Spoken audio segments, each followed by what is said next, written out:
Bismillahirrahmanirrahim. Assalamualaikum warahmatullahi wabarakatuh.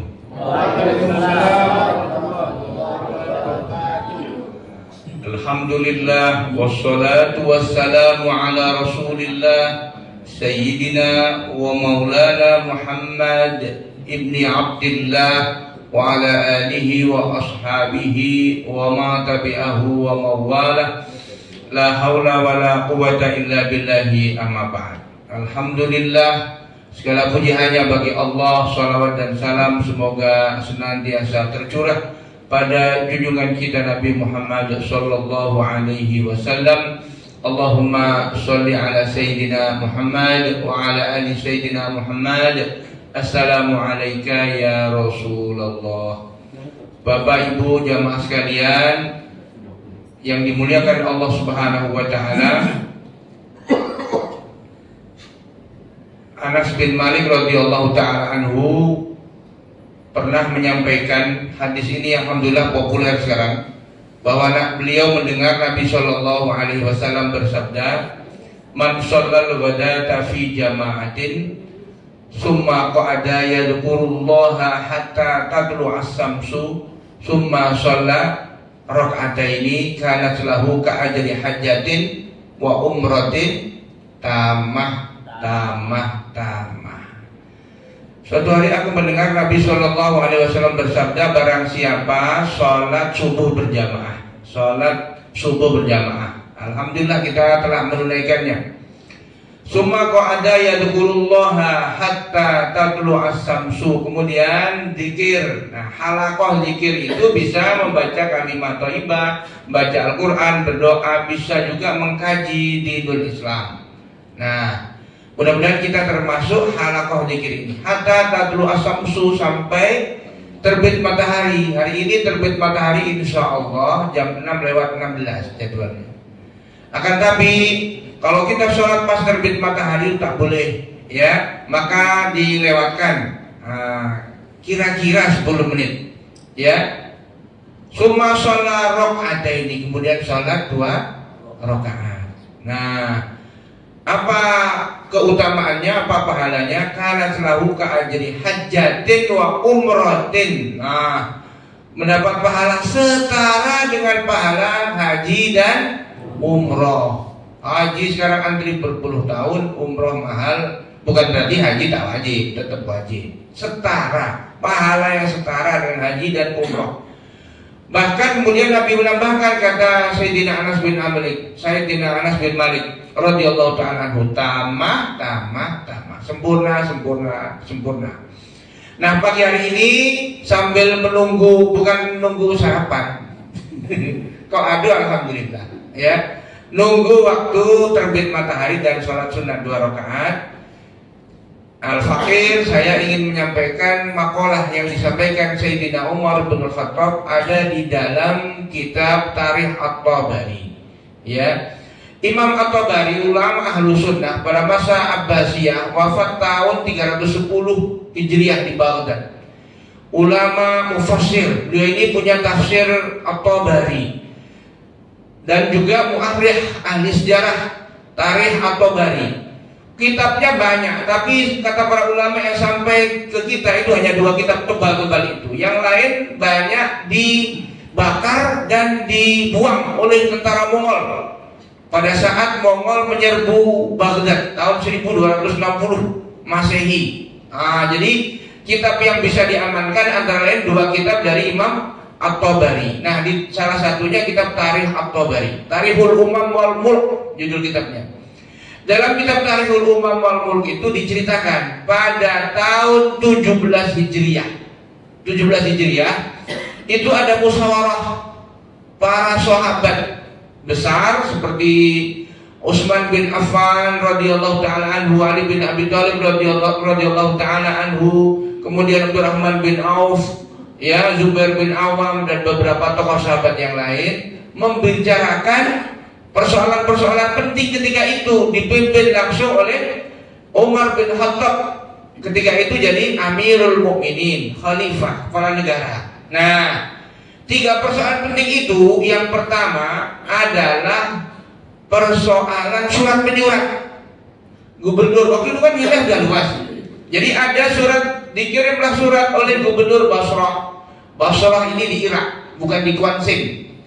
Kalau di Qansing Basrah sama juga dengan Basrah juga.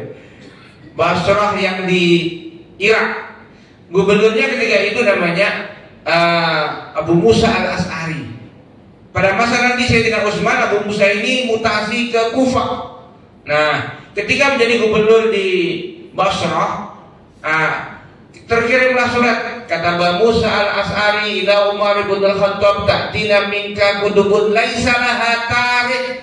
Jadi ngirim surat gubernur. Tentu gubernur-gubernur yang lain, gubernur Yaman, Bahrain, waktu itu Mesir sudah menjadi wilayah Islam, Syam, Damaskus ketika itu. Nah, sudah ada kirim surat juga. Akan tetapi laisa laha tarikh, tidak ada tanggal, tidak ada tahun. Nah, ini kan jadi masalah administrasi pengarsipan.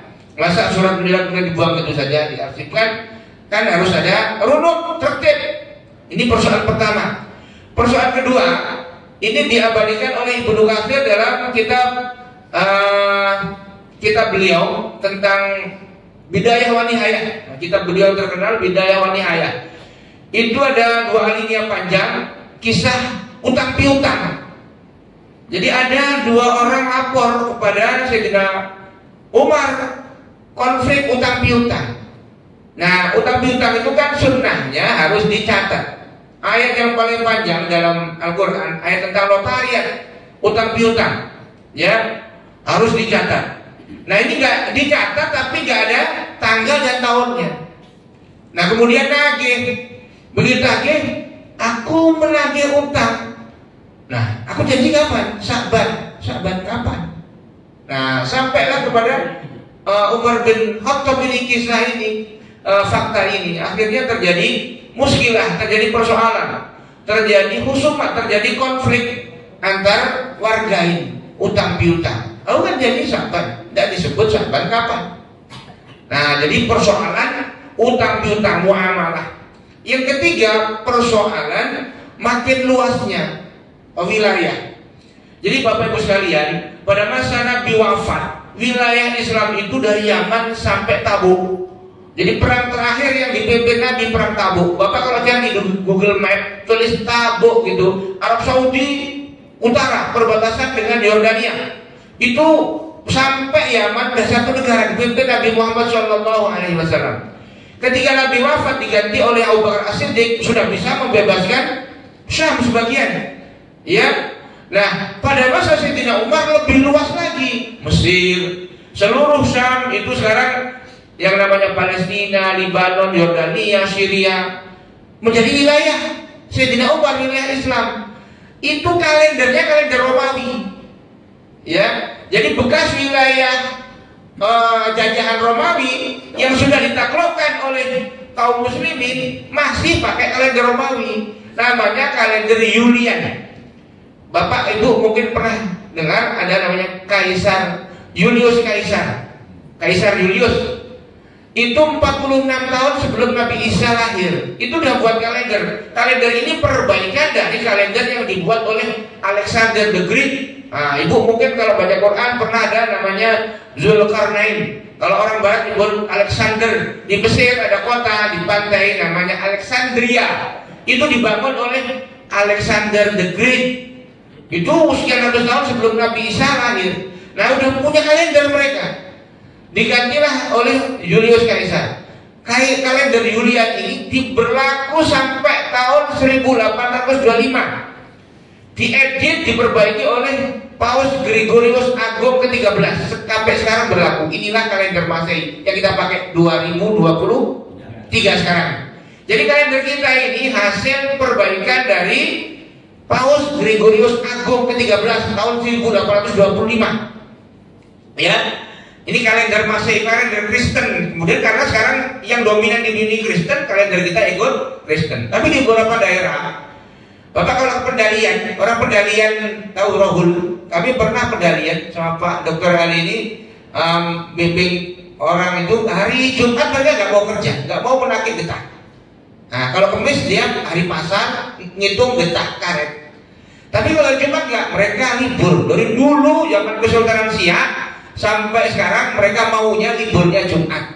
Ya, saya pernah ke Pemalang, Pekalongan, itu juga nggak mau kerja hari Jumat karena dari zaman Sultan Agung tahun 1600-an itu liburnya hari Jumat.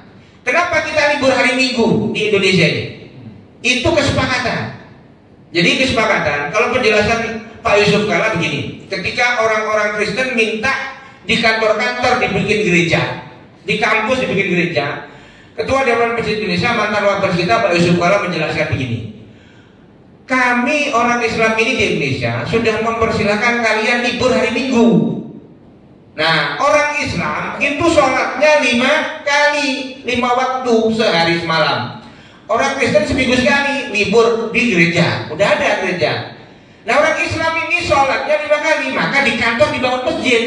Maka orang Kristen tidak boleh cemburu kalau orang di kantor Polda, di kantor gubernur, di kantor dinas ada masjid. Karena orang pegawainya Islam harus ibadah sholat duhur siang hari. Orang Kristen bangun gereja di kantor untuk apa? Karena Minggu sudah libur. Ini penting sekali karena sekarang ini orang Kristen nuntut di kantor-kantor bangun gereja. Kan toleransi, kan kesetaraan, kan semua agama katanya harus dapat perlakuan yang sama. Orang Kristen di Indonesia sejak merdeka itu diberi keistimewaan Minggu libur. Hari Domingus, hari Minggu, hari Ahad itu libur. Kalau di kantor dibuat gereja untuk apa mereka libur ke hari Minggu? Nah, ini supaya tahu kaum muslimin rakyat Indonesia juga tahu ketika sebagian kampus itu, kemarin saya diskusi dengan seorang dekan di Unri, kan ada tuntutan, ya beberapa orang ingin dibangun gereja. Untuk apa? Ya sejarahnya seperti itu. Oh gitu sejarahnya. Nah, ini teman-teman juga harus tahu sejarahnya, ya. Kenapa di kantor-kantor tidak dibangun gereja? Karena orang Kristen sudah diberi keistimewaan liburnya hari Minggu. Kita Jumat tetap kerja, maka dibangunlah masjid di kantor gitu. Bapak Ibu sekalian dimuliakan Allah. Itu kalender yang kita pakai sekarang, kalender Masehi. Itu zaman berlaku di zaman Sayyidina Umar, berlaku di Mesir, Syam sampai Damaskus. Kan jadi masalah.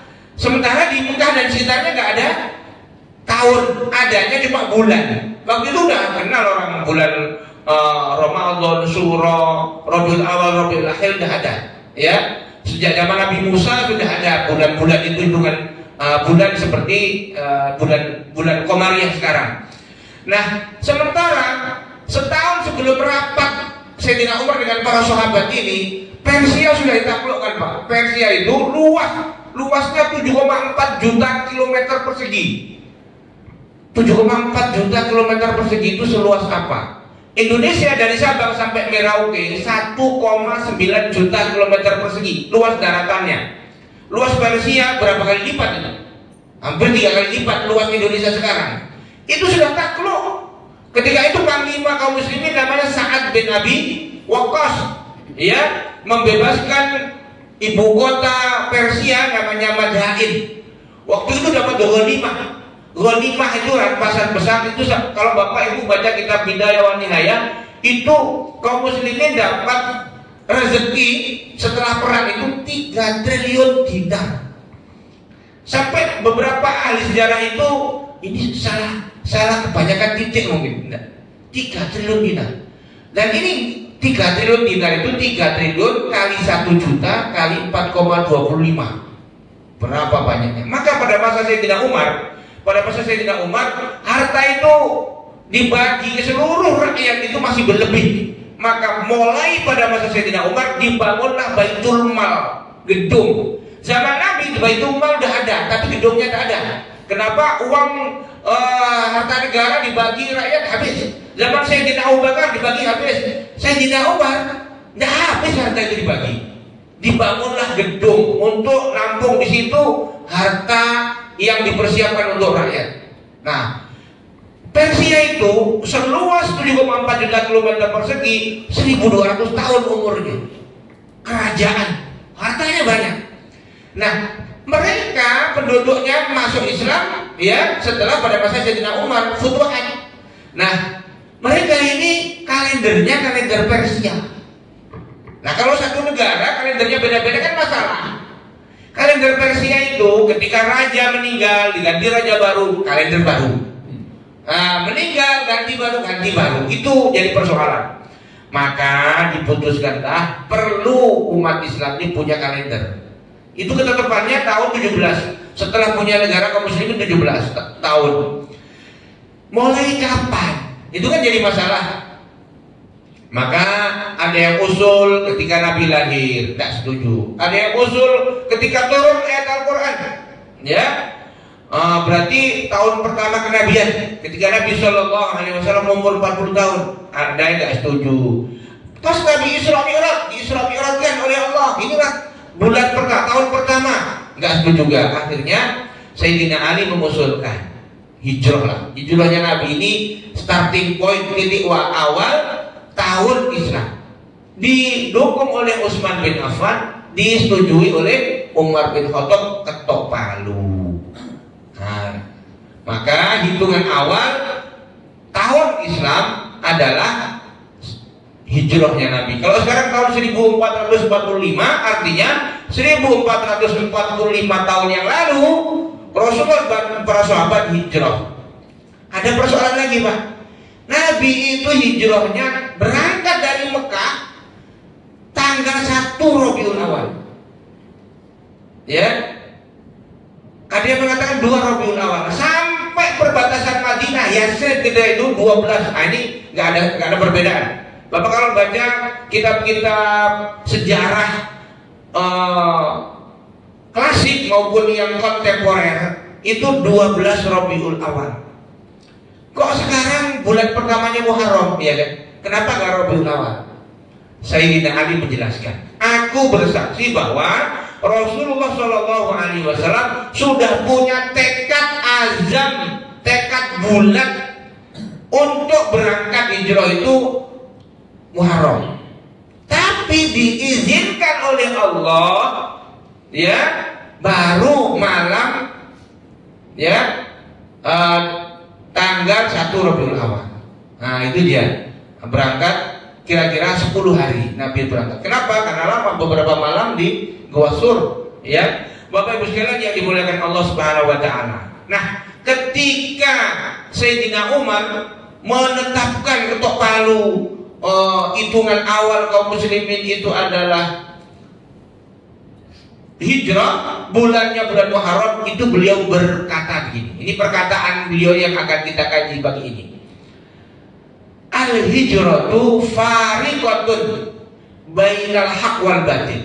Nah ini kita banyak, kalau baca kitab-kitab kuning itu banyak. Cari aja di Google pakai tulisan Arab, al-hijratu fariqatun. Tulis nanti kita akan ada di kitab apa. Sekarang gampang meneliti, ya, mengkonfirmasi benar gak ini perkataan Sayyidina Umar. Bapak cari di Google tulisan Arab, Umar bin Khattab, qala Umar, gitu. Nah kemudian al-hijratu fariqatun bainal haq wal batil. Hijrah itu perbedaan antara hak dan batil. Terjadi perubahan, taghyir dari batil kepada hak, dari jahiliyah kepada Islam, dari biadab kepada beradab, dari gelap menuju terang, dari kezaliman menuju keadilan. Yasrib artinya tandus, diganti oleh Nabi yang maknanya gersang itu Yasrib jadi Madinah Al-Munawwarah, kota yang bercahaya. Cahaya apa? Cahaya hidayah Islam. Nah, Bapak Ibu sekalian, perubahan dari batil menuju hak, dari jahiliyah menuju Islam. Kenapa dulu disebut jahiliyah? Jahiliyah itu ibu artinya apa? Bodoh. Apakah orang ketika itu tak bisa baca tulis? Pandai. Yang nggak pandai beberapa orang, ya. Tapi banyak orang-orang Mekah, ya. Mekah itu salah satu wilayah. Kalau kita baca kitab-kitab tarikh, misalnya kitab Qiraah Siyasiyah di Sirah Nabawiyah, itu dijelaskan kotanya udah tandus, penduduknya jahiliyah, suka becokak, Penjajahnya nggak tertarik, Pak. Persia tidak pernah menjajah Mekah. Romawi tidak pernah menjajah Mekah. Kalau Raja Abraha itu menyerbu ya Ka'bah, itu bukan mau menjajah, karena tersinggung. Karena tersinggung ada orang Mekah ke Yaman, di Yaman itu buang air besar di tempat ibadahnya Raja Abraha. Nah, gitu ceritanya. Maka dia Raja Abraha ini marah itu, ya. Nah, sampailah terjadi itu. Jadi tidak dalam rangka mau menjajah Mekah. Tapi kemudian Mekah sekarang menjadi kota, salah satu kota paling sejahtera di dunia, ya. Nah, jadi kenapa itu? Nah, Bapak Ibu sekalian yang dimuliakan Allah Subhanahu wa taala, mereka jahiliyah bukan karena tak pandai baca tulis. Bahkan orang Mekah, Bapak kenal Abu Lahab, Abu Jahal, Abu Sufyan, bahkan Abu Thalib, ya. Nabi Muhammad itu umur 12 tahun bersama Abu Thalib itu berdagang sampai Syam. Abu Sufyan itu bahkan pernah ketemu Heraklius. Itu ada hadis khusus dialog antara Abu Sufyan dengan Raja Romawi namanya Heraklius di Damaskus. Dari Mekah ke Damaskus 1100 km, Pak. 1100 km itu sini ke pasir itu 180. Ini 1100. Dari Anyer Panarukan ujung Jawa Barat sampai ujung Jawa Timur itu 1000 km. Ini berarti dari Jawa, dari Banten itu sampai Bali. Sekarang Bapak Ibu gampang pakai Google Map, ada rambu-rambu. Dulu tidak ada kompas, tidak ada GPS, tidak ada Google Map, tidak ada rambu. Kalau kita seandainya sekarang tidak ada GPS, Bapak di Rantau Brangin, kiri Bukit Tinggi, lurus Pasir Pengarayan, ada rambu-rambunya. Ini dari Mekah ke Damaskus padang pasir. Kok tidak susah? Kok tidak sesat? Mereka sudah kenal ilmu pengetahuan, astronomi, dari bintang-bintang itu. Oh, ini barat timur, Damaskus arah sekian. Tahu mereka, Pak? Nggak tersesat. Nah, sama dengan nenek moyang kita orang pelaut, orang Bugis. Perahu pinisi dulu itu kan tidak pakai kompas, tidak pakai GPS. Kok bisa? Rasi-rasi bintang itu. Berarti mereka sudah pinter. Saya kesini aja tadi pakai Google Map. Padahal udah berkali-kali. Coba.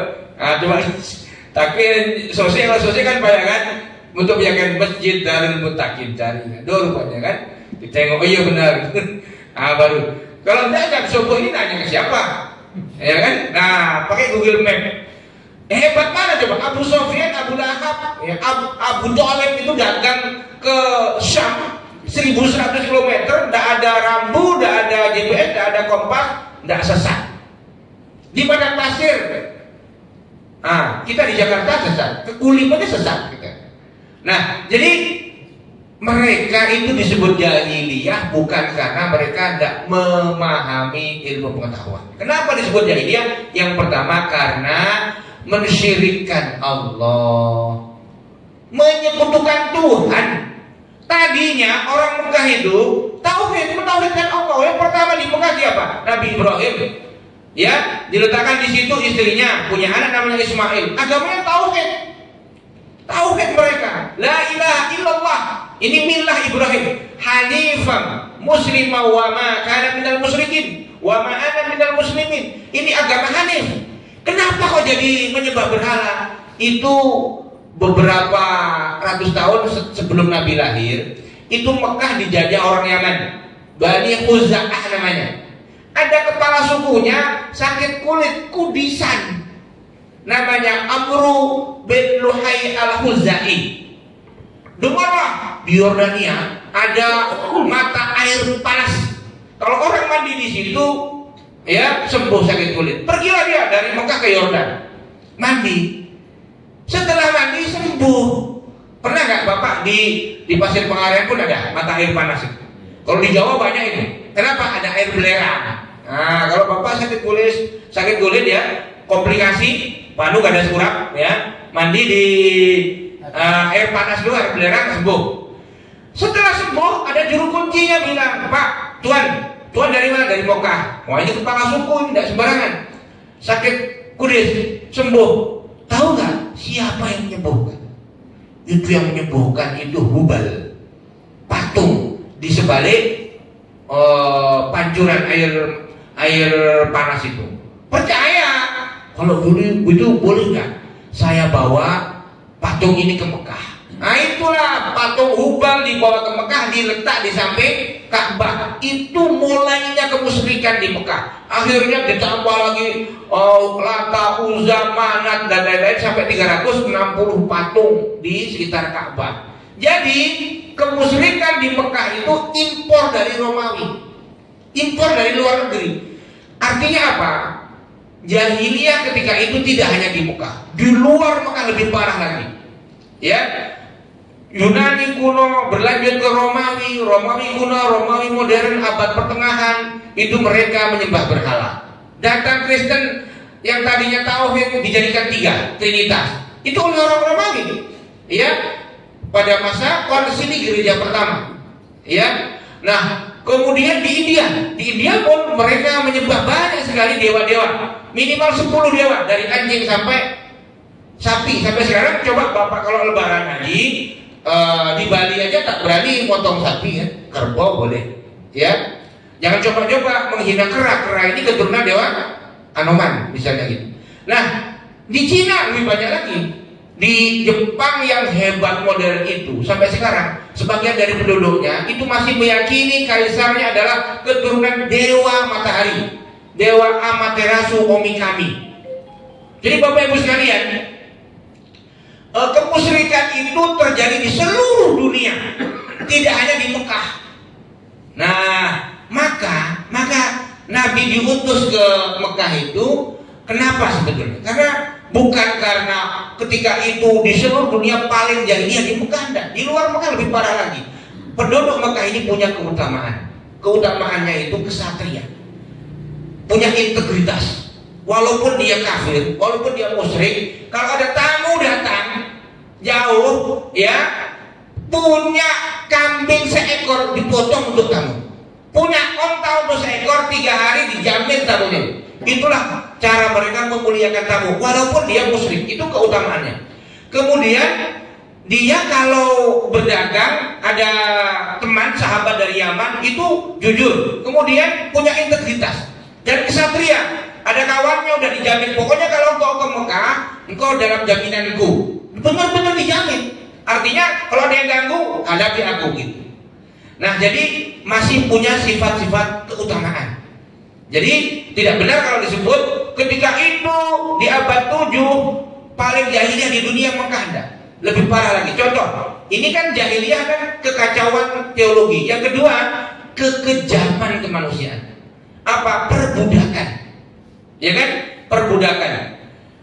Ketika ada perbudakan di Mekah, di Romawi itu separuh penduduknya budak. Abad pertengahan awal tahun 500, 600, 700 Masehi, Eropa waktu itu kan ada Romawi Timur, ibu kotanya di Konstantinopel. Romawi Barat, ibu kotanya di Aachen, Jerman. Ya, itu Bapak kalau kenal Pak Habibie, itu sekolahnya di Aachen. Dulu pernah jadi ibu kota Romawi Barat. Itu penduduknya separuh budak. Maka di kerajaan Romawi itu ada 2 undang-undang. Undang-undang untuk orang merdeka, undang-undang untuk budak. Jadi perbudakannya lebih dahsyat. Sejahiliyah-jahiliyahnya orang Mekah, manusia diadu dengan manusia, gulat namanya. Pernah waktu Bapak Ibu sekalian tahu sejarahnya Umar bin Khattab sebelum masuk Islam, bergulat kan? Hobinya gulat di pasar. Nah, di Romawi manusia diadu dengan apa? Pernah nonton film? Ada gelanggang besar, laki-laki disuruh keluar, lawannya singa. Di Italia, di Romawi. Di Spanyol lawannya siapa? Oh, banteng. Nah, jadi itu jadi tontonan. Jadi orang kadang-kadang tahanan-tahanan itu disiksanya kayak gitu dengan binatang-binatang buas. Nah, ini mana lebih jahiliyah? Memang di Mekah jahiliyah, di Eropa lebih jahiliyah lagi. Bapak kalau baca sejarah, ya, salah satu persoalan jahiliyah itu adalah penghinaan terhadap perempuan. Maka beberapa kalangan di Mekah ketika itu kalau punya anak gak perempuan mau melahirkan istrinya, begitu lahir perempuan, wajhuhu muswaddah, mukanya menghitam malu. Suaminya masih di Yaman berdagang, ditunggu 3 bulan baru datang, ya umur 3 bulan itulah anak bayinya dikubur hidup-hidup. Kejam gak? Kejam, ya. Nah, di Eropa abad 7 itu perempuan itu masih dianggap setengah manusia setengah binatang. Bacalah sejarah. Nah, belum lagi di India. Itu negara India sampai sekarang kan ada kasta-kasta. Ya. Kenapa banyak orang India yang sekarang jadi Pakistan, kemudian jadi Bangladesh, masuk Islam? Termasuk Bapak Ibu sekalian, sebagian saya pernah baca pendapat seorang profesor, catatan Profesor Fahmi Amhar tentang Bapak kenal namanya Al-Khwarizmi, ulama Islam yang penemu aljabar, penemu angka 0. Aslinya beliau di India. Kenapa masuk Islam? Ya karena melihat keadilan Islam. Di India sampai sekarang masih ada kastanisasi. Ya. Jadi kalau udah lahir bapaknya sudra ya sampai mati sudra aja nanti. Nggak bisa berubah nasib. Ya. Itu kondisi kejahilian di India. Ya. Nah, jadi Bapak Ibu sekalian yang dimuliakan Allah Subhanahu wa taala. Kemudian kejahilian sosial. Nah, ini di Mekah ketika itu jahiliyahnya ada 5 model perkawinan jahiliyah. 5 model perkawinan jahiliyah sah legal menurut adat ketika itu. Yang pertama, kalau laki-laki kenal dengan perempuan, perempuan senang dengan laki-laki, laki-laki senang dengan perempuan, kemudian udah tidur berzina. Itu perkawinan seperti itu, nggak pakai ijab kabul. Itu jahiliyah zaman dulu. Sekarang masih ada nggak kayak gitu? Ada. Nah, ini model pertama. Model kedua namanya arroyah. Arroyah itu di rumah perempuan di depannya ditaruh bendera. Bendera. Kemudian kalau ada bendera, itu laki-laki boleh masuk, boleh berhubungan seksual dengan perempuan ini asal bayar. Masih model seperti itu ada sekarang? Ada namanya pelacuran, ya kan? Nah, jahiliyah zaman dulu. Jahiliyah zaman dulu juga ada yang namanya istibdo. Istibdo itu sebetulnya untuk onta.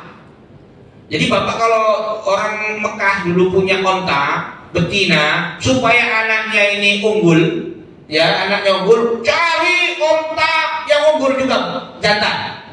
Jadi cari pejantan tangguh yang unggul. Nah, dibawa ke situ, dikawinkan, tunggu hamil nanti lahir anak yang unggul karena bapaknya pejantannya unggul. Ini yang biasa untuk onta dipakai untuk manusia. Suami kalau ingin anaknya hebat, bininya ditawarkan kepada bangsawan, pintar, ganteng. Dia lagi tidur bini saya, hamil baru dibawa pulang. Itu namanya perkawinan istibdo, legal ketika itu. Nah itu perkawinan jahiliyah. Sekarang masih ada macam itu? Tidak ada. Tapi ada namanya sekarang bank sperma. Bank sperma. Ada artis-artis yang ganteng-ganteng itu ada disimpan itu sel spermanya. Siapa gadis-gadis yang mau tinggal operasi kayak bayi tabung gitu, dikawinkan dengan sel telurnya, jadi kan mirip juga. Ada perkawinan model poliandri legal ketika itu. Perempuan satu bisa ditiduri 10 laki-laki. Kalau hamil bagaimana? Tunggu anaknya lahir. Begitu lahir, laki-laki yang pernah meniduri dia itu dibariskan. Baris semua, dipanggil kepala suku. Siapapun laki-laki yang ditunjuk sebagai suaminya, abang koha, bapaknya, Anda bisa nolak. Yang 9 aman. Nah, itu modelnya perkawinan macam itu. Sah legal menurut adat jahiliyah ketika itu. Nah ini yang keempat. Yang kelima, perkawinan warisan. Laki-laki mungkin gagah, ganteng, kaya, istrinya bisa 20, bisa 30, bisa 16, gitu ya. Ada pula dia, bapak ini umur 70, bininya ada yang umur 20, ada yang umur 30, zaman itu, ya kan, mati. Anaknya, ya mewarisi istri dari bapaknya. Bukan hanya harta yang diwarisi, istri pun diwarisi. Jadi itu model jahiliyah. Nah, kelima-lima model perkawinan itu dibatalkan Islam. Datang Islam yang sah satu-satunya adalah dengan pernikahan zaman sekarang ini. Jadi itu Bapak Ibu sekalian model perkawinan ketika itu. Nah, jahiliyah yang lain adalah peradaban mabuk. Mabuk itu biasa, udah jadi budaya. Rapat, ya musyawarah di Darun Nadwa. Orang Arab Mekah ketika itu ada namanya Darun Nadwa, kantor parlemen. Kalau sekarang gedung DPR-nya ada. Bermusyawarah mereka, dimulai dengan mabuk, kadang-kadang diakhiri dengan mabuk. Biasa, ya. Itu tidak hanya di Mekah, di seluruh dunia. Tidak ada satu kerajaan pun di dunia yang bebas mabuk. Bapak pernah tahu sejarahnya Ken Arok? Itu pemabuk, ya. Keturunannya itu raja-raja Majapahit. Ini pemabuk semua, ya. Udah biasa waktu itu, ya. Kalau Bapak, apalagi kalau suka nonton film Cina, ada namanya Drunken Master, dewa mabuk, ya, jurus mabuk. Nah, jadi Bapak Ibu sekalian dimuliakan Allah. Nah, ini kebiasaan jahiliyah ketika itu. Satu-satunya peradaban di dunia ini yang bisa membersihkan masyarakatnya dari homer Islam. Madinah ketika turun ayat, ya, innamal khamru wal maisiru wal ansabu wal azlamu rijsun min amali syaitan fajtanibuhu la'allakum tuflihun. BA yang sedang minum khamr tua dimuntahkan, yang manggalin, yang jualan khamr bergentong-gentong di rumahnya, di toko dihancurkan, sehingga ketika turun itu kota di Madinah itu hampir banjir khamr. Kenapa? Dah bersih, tidak ada lagi, ya. Sejak itu tidak ada orang minum khamr. Nah, Bapak Ibu sekalian dimuliakan Allah, peradaban jahiliyah yang lain adalah asobiyah. Asobiyah ini benar salah, yang penting kelompok saya harus saya bela. Salah benar, yang penting suku saya. Sehingga ini membuat sering terjadi perang antar suku, perang antar kelompok. Salah satu perang yang besar di Yathrib adalah perang antara orang Aus dan Khazraj, namanya perang Bu'as. Itu sekian ratus orang berhadapan dengan sekian ratus orang, satu kampung, adik beradik, sepupu, itu berantem berperang sebelum Islam. Nah, ini fanatisme kelompok. Nah, ini adalah gambaran jahiliyah. Maka Allah Subhanahu wa taala mengutus Rasulullah Muhammad sallallahu alaihi wasallam, wa ma arsalnaka illa rahmatan lil alamin. Bagaimana Rasulullah SAW merubah masyarakat jahiliyah itu? Ya, yang pertama, begitu Nabi hijrah dari Mekah ke Yathrib diganti dari namanya jadi Madinah Al-Munawwarah. Yang dibangun pertama Masjid Nabawi, sampai sekarang masih ada.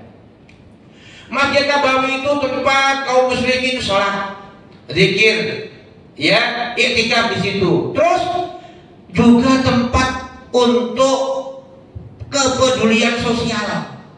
Bapak kalau membaca kitab-kitab sejarah, ya, ada 70 sampai 80 orang tinggal di emperan Masjid Nabawi pada zaman Nabi itu, yang tak punya keluarga, tak punya pekerjaan, miskin, tinggal di situ, namanya Ahlus Sufah.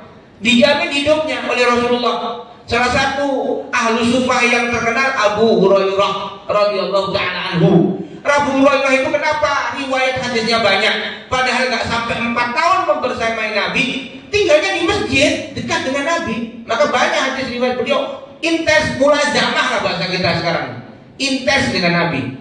Abu Hurairah itu dulu tinggal di masjid, ya, zaman Nabi, zaman Sayyidina Umar jadi gubernur. Nah, pernah jadi gubernur Bapak Ibu sekalian Abu Hurairah di mana? Di Bahrain. Nah, jadi masjid itu menjadi ada kepedulian, menjadi masalah sosial. Nah, kalau kita nengok komplek kita ini kan, alhamdulillah ini ideal sekali. Masjid Darul Muttaqin di tengah-tengah. Ini bangunan yang paling indah, paling bagus di sini.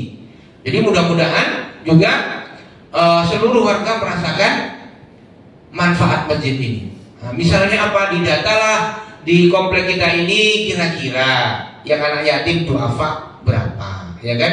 Kemudian yang mau jadi donatur berapa, yang koordinir masjid. Saya yakin ini udah ada. Tapi kalau bisa tiap bulan gitu.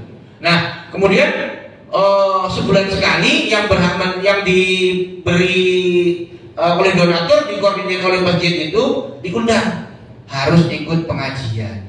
Sehingga kita tidak hanya membina, menjamin perutnya, tapi juga keimanannya. Pak, kenapa banyak orang-orang Islam di Malang Selatan, di beberapa tempat termasuk kami kemarin ke Panas itu masuk Kristen? Nah, mereka orang-orang Kristen, pendeta dan misionaris itu datang, ngasih beras, ngasih indomie, ngasih gula. Nanti minggu pagi kita undang ya, kita ada acara. Habis itu dengar ceramah dari pendetanya, masuk Kristen lah. Ya, orang apalagi imannya tipis, ya bukan hanya ekonominya yang miskin ekonomi, tapi juga miskin iman. Ini orang Islam tidak peduli sama saya, yang peduli pendeta. Ya, nah akhirnya mereka milih pendeta. Ya, kami ini kemarin sama Pak Dr. Ali ini ke Dumai, itu ketemu cerita udah selesai habis. Belum ya? Tambah. 10 menit lagi. Ketemu orang, ada cerita dari Manggala Agni, dia Kristen. Ketemu ibu-ibu pakai kerudung, dia cerita. Dia ibu-ibu ini ada anak gadisnya. Siapa marganya ketika Semadunda ya?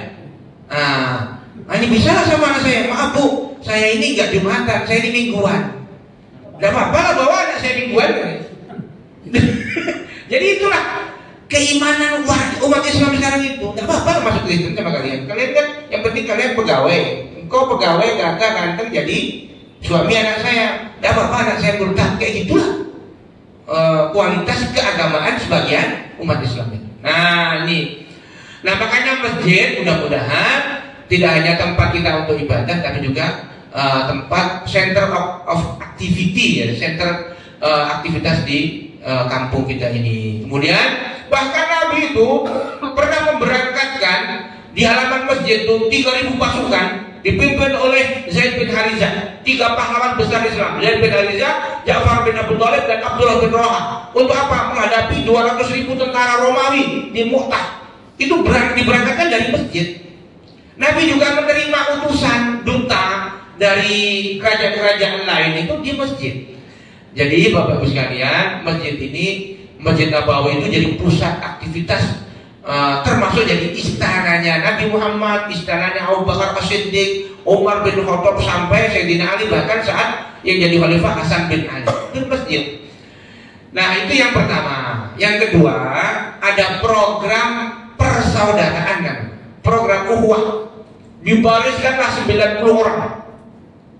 45 orang muhajirin dari Mokkah, 45 orang Ansor penduduk asli Madinah dari suku Aus dan Khazraj. Kemudian ada program akhawain. Dipasangkan, engkau saudaranya ini, engkau saudara ini, engkau saudara ini. Jadi orang Ansor dipersaudarakan dengan pendatang dari muhajirin, satu-satu. Nah, salah satu contoh yang fenomenal adalah dipersaudarakannya Sayyidina Abdurrahman bin Auf dengan Sa'ad bin Rabi radhiyallahu ta'ala anhu. Nah, Sa'ad bin Rabi berkata, "Ya akhi, wahai saudaraku, ya Abna Auf, Anda kan dari Mekah nggak bawa apa-apa. Waktu hijrah itu kan dari Mekah diusir, ya kan? Bukan diusir, kadang-kadang ada yang diusir, ada yang ditakut-takuti macam-macam. Tentu harta tak kebawa, yang ada hanya baju di badan. Engkau tidak bawa apa-apa, engkau miskin. Aku ini orang kaya di Madinah nih. Ambil separuh hartaku, ambil. Demi Allah ambil. Untukmu, aku punya bini 2. Nah, tengoklah, mana yang kau suka, aku ceraikan nikahin. Oh ini hadis sahih, ya. Seandainya itu ditawarkan ke kita macam mana? Ayo, yang 2 cari. Bapak datang dari kayak saya kan, saya perantau ini dari Jawa. Begitu datang langsung datang tawaran seperti itu. Ya, kita nggak berpikir panjang, pasti akan menerima atau nolak Pak? Terima lah. Tapi Abdurrahman bin Auf tidak macam kita. Dia menghormati tawaran itu, tapi ditolak dengan doa. barakallahu laka, berkah untukmu. Wa baraka ahlika, semoga Allah memberkahi istrimu. Wa malika, dan hartamu. Aku hanya minta satu saja, bukan satu bini, satu. Dullani ala suq, tunjukkan di mana pasar. Tunjukkan pasar jadilah. Oh, akhirnya diantar pasar yang paling dekat dari beliau di dalam kota Madinah, ada pasar Yahudi Bani Qainuqa. Kemudian Abdurrahman bin Auf manggalih. Lo kan gak ada modal, menjualkan produk orang. Apa yang dijual? Minyak samin dan keju. Berdual, akhirnya ada modal. Ya, kemudian menghadap Rasulullah. Ya benar, kok kau ganteng sekarang, klimis gitu, glowing sekarang. Ya Rasulullah, malam ini aku mau menikah. Wah, udah punya modal nikah. Nah, ada modal ada. Nah, minimal kalau engkau walimah nanti potong seekor kambing jadilah. Pernah dengar hadis itu? Itu hadis Nabi untuk Ibnu Auf. Karena apa? Baru manggali di pasar, baru belum kaya betul. Nah, jadi kalau kita manggali zaman semiskin-miskinnya orang ketika itu, kalau pesta itu minimal potong kambing seorang. Kalau gini kan ayam seorang, bisa potong ayam jadilah gitu. Dulu potong kambing seekor jadilah. Nah, Bapak Ibu sekalian, kemudian berdagang. Abdurrahman bin Auf berdagang. Tak lama dia akhirnya menjadi orang paling kaya di Madinah. Sekali infak itu pada saat perang, suatu hari Abdurrahman bin Auf itu infak 500 kuda, 500 onta plus 40.000 dinar uang cash. 40.000 dinar, Bapak Ibu sekalian, 1 dinar itu setara dengan 4,25 gram emas.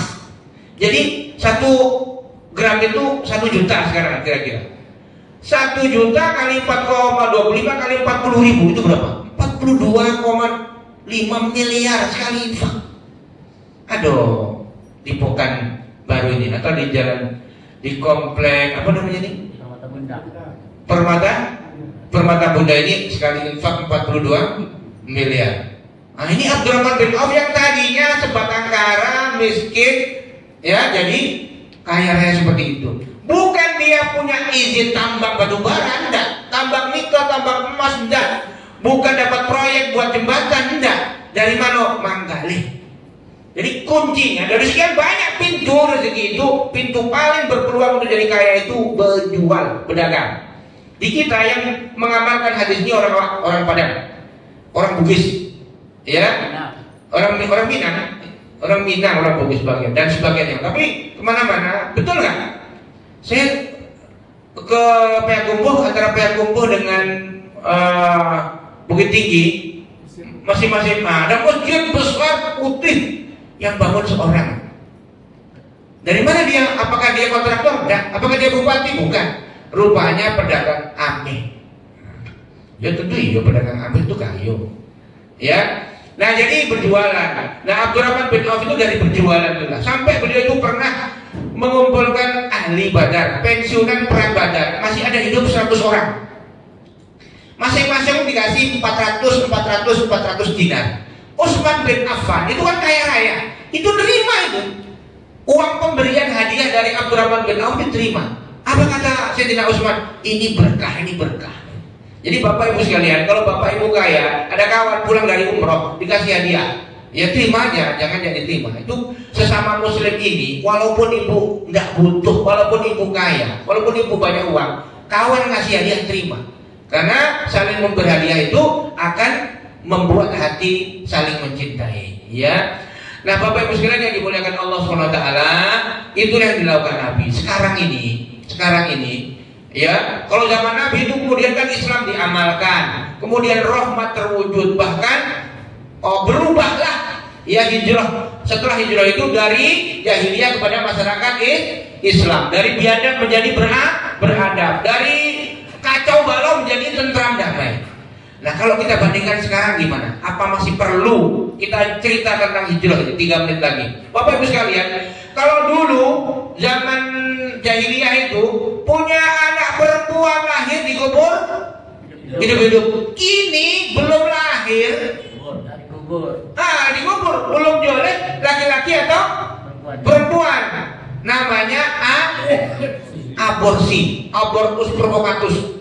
Pernah Menteri Pemberdayaan Perempuan tuh menghitung, mendata jumlah orang tua yang membunuh anaknya sebelum lahir di Indonesia itu 2,6 sampai 3 juta kasus per tahun.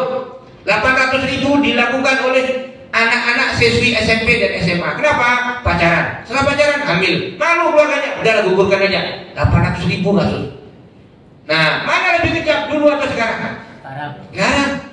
Dulu sejahat-jahatnya perzinahan zaman dulu, zaman Nabi Muhammad SAW lahir, itu laki-laki zina dengan perempuan. Mau poliandri, mau tadi model kayak onta itu, tetap laki dan perempuan. Sekarang laki-laki sama laki-laki. Lo kan zaman dulu ada, itu 1700 tahun sebelum Nabi Muhammad, zaman Nabi Lut, zaman Nabi Ibrahim. Nabi Lut itu ponakan Nabi Ibrahim. Setelah itu udah gak ada, dimusnahkan oleh Allah. Sekarang muncul lagi. Sejak tahun 1960-an, 1990 sekarang makin banyak. Sekarang 32 negara melegalkan itu. Melegalkan. Di Indonesia ini pun ada upaya seperti itu. Nah, makanya oleh karena itu Bapak Ibu sekalian, disinilah pentingnya kita kembali menjaga diri kita, menjaga keluarga kita. Dengan apa? Kita membentengi diri dan keluarga dengan agama, dengan bacaan agama, supaya kita bisa mengamalkan apa yang disampaikan Nabi, al-muhajiru man hajara ma nahallahu anhu. Orang yang hijrah itu adalah meninggalkan apa-apa yang dilarang oleh Allah. Dengan cara apa?